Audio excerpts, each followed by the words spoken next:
Hello, everyone. This is Margaret Manning with 60 and Me. This is the place where women over 60 come to be inspired. You know, as we get a little older, we start downsizing a little bit, thinking that maybe we should reduce the number of items we have in our life and whether that's actually going to make us any happier. You know, my guest today is Dr. Dale Atkins. Dr. Dale is a relationship expert. She is a psychologist who specializes in family relationships, aging well, and how to manage the stress and balance in our lives.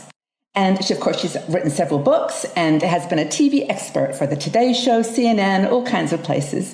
Welcome, Dr. Dale. Thank you, Margaret. It's thrilling to be with you and to be with your many, many thousands of women who are very interested in 60 and Me. And I applaud you for starting this organization. It's great. Thank you so much. You know, this community is now 43,000 all over the world. We've got about 50, or I think more than 150 countries now covered. So, but there are some universal themes. It doesn't matter where we are in the world. We're women over 60 and we're dealing with life. And so one of the things that people have asked a lot about is downsizing. And I know that you've thought about this and written about it. So could I just have your thoughts first on what you think? What is downsizing? What does that actually mean? Absolutely. Actually, it means something different to every person. Yeah. But basically, I think when we think about downsizing, we think about narrowing down what our life has been and kind of reducing it to that which we feel is the most important where we are now.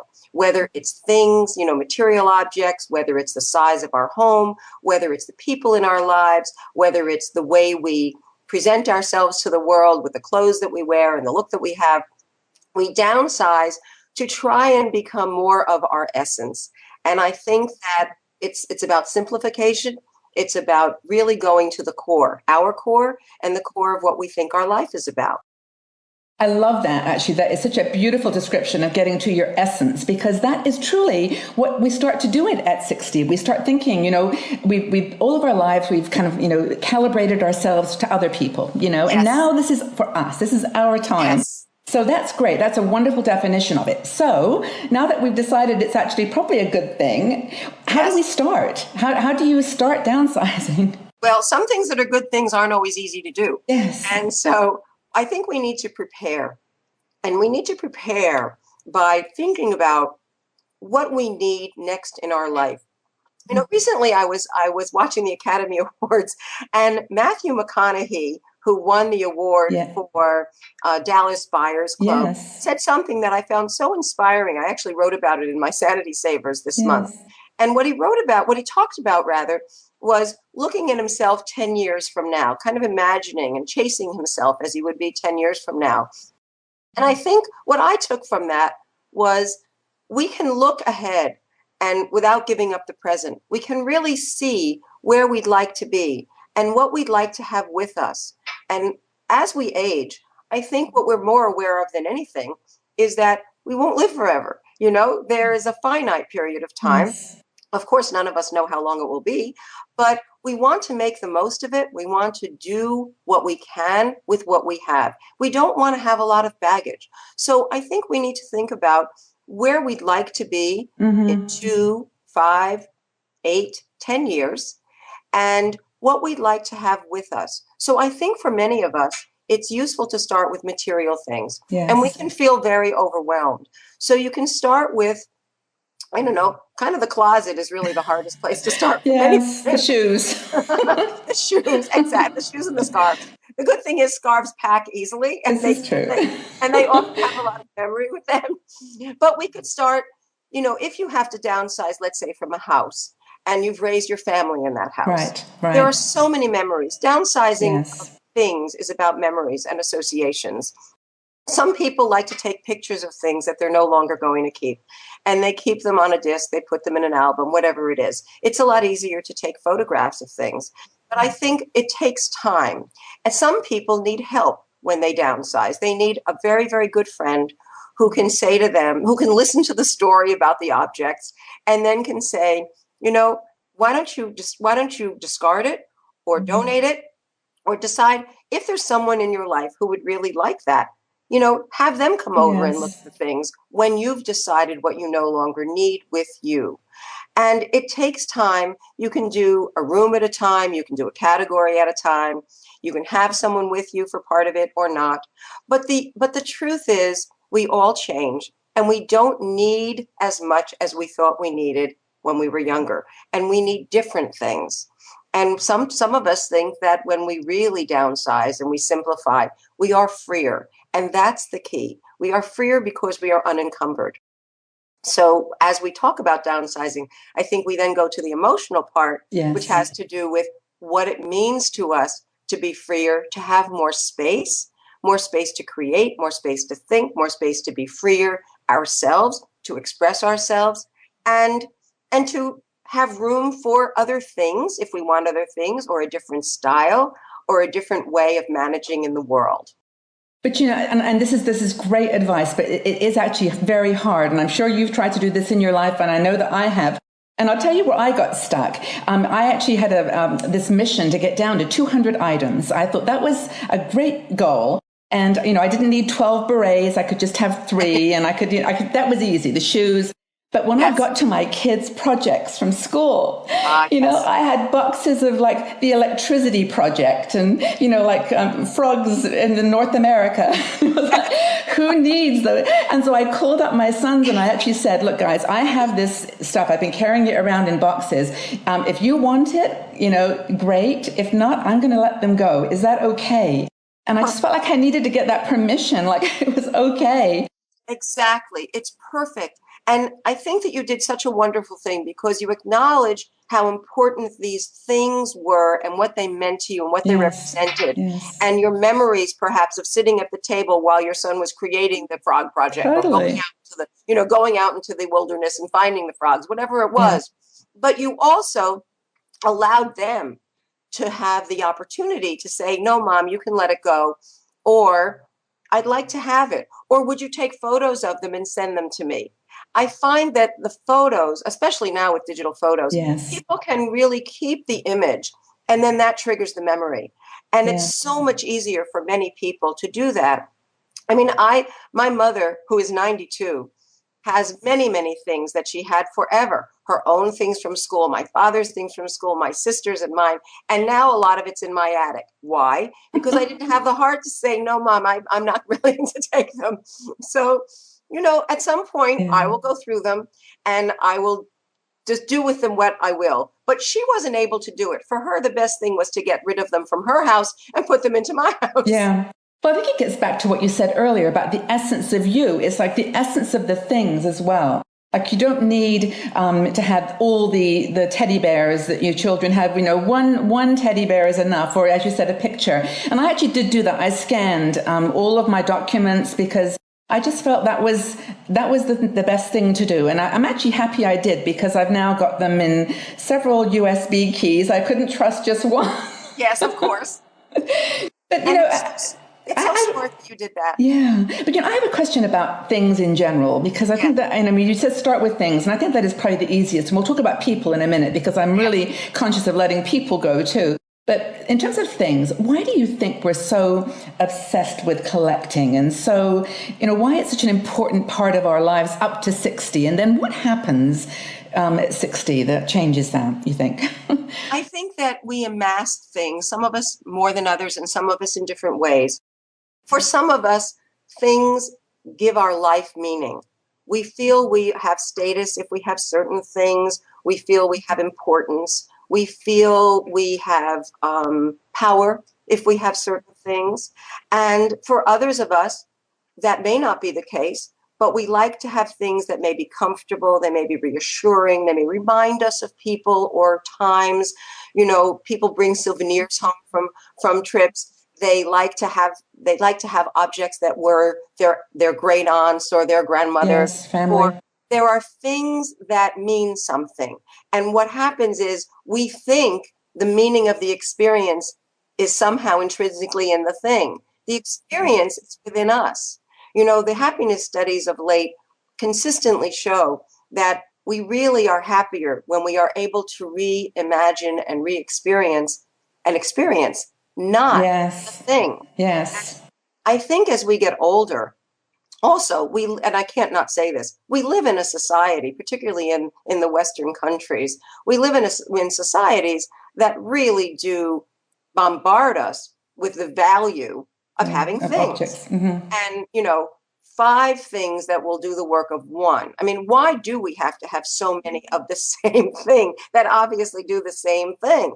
But I think that what happens as we get older is, again, we realize that we are who we are. The thing is not going to make us more or better or give us more value.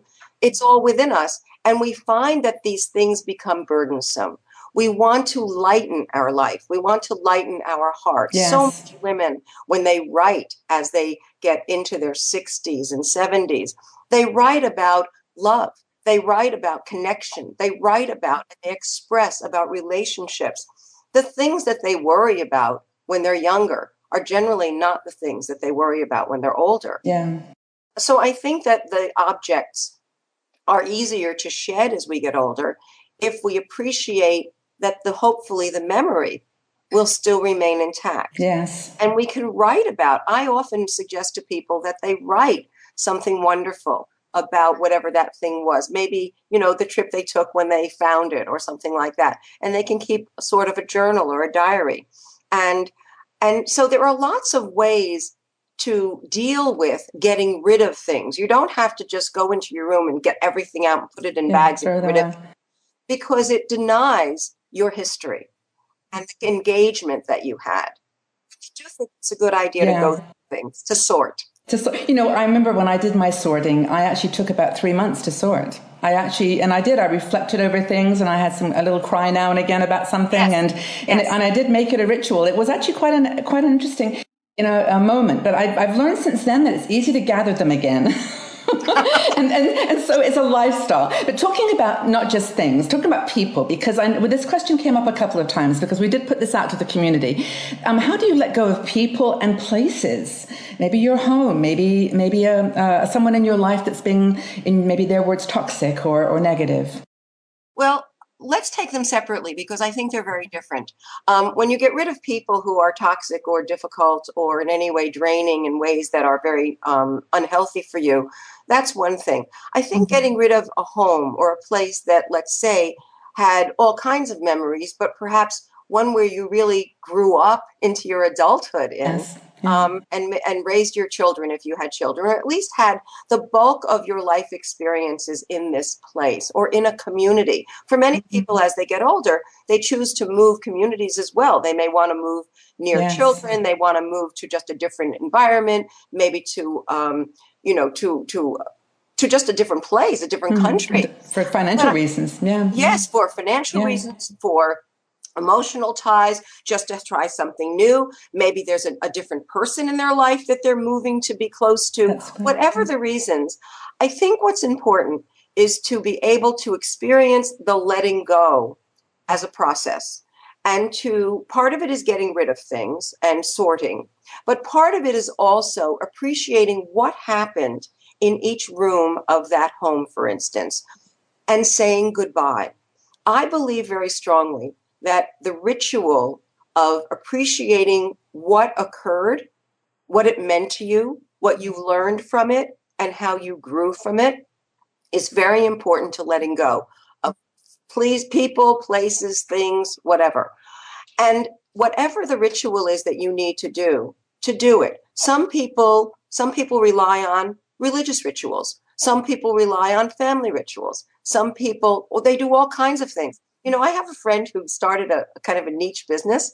And what she did was she photographs people's homes as they were when they lived in them before they dismantle them. And then she gives them an album. I think it's such a great idea. I think that's a great idea. It is. And with special places that they used to like to sit in to read their favorite book. Yes. We can do this. We don't need to hire somebody. We can do this. We can walk around a community and we can take photos of people or places that were important to us, meaningful to us. The place where we sat with our kids when they went, when we come back after school, when they went for a snack, or the park where we fed the ducks when our kids were growing up, or the place where we, anything. It could be positive and negative, difficult and easy emotions. But I think that is the process of letting go. It is a process. It doesn't happen like this. Yeah. And it's celebrating what you've done and who you are, and not making it like as if you're tearing yourself away from something that was precious. And people, what about people? I mean, we should just maybe cover briefly people. Of course. I think with people, it depends, because some people who are really toxic are related to us, and we have an obligation to take care of them. Yeah. And we have to figure out, and perhaps we can discuss this another time, of how and many often they are people for whom we care. So the issue is caregiving for people who may be toxic for you.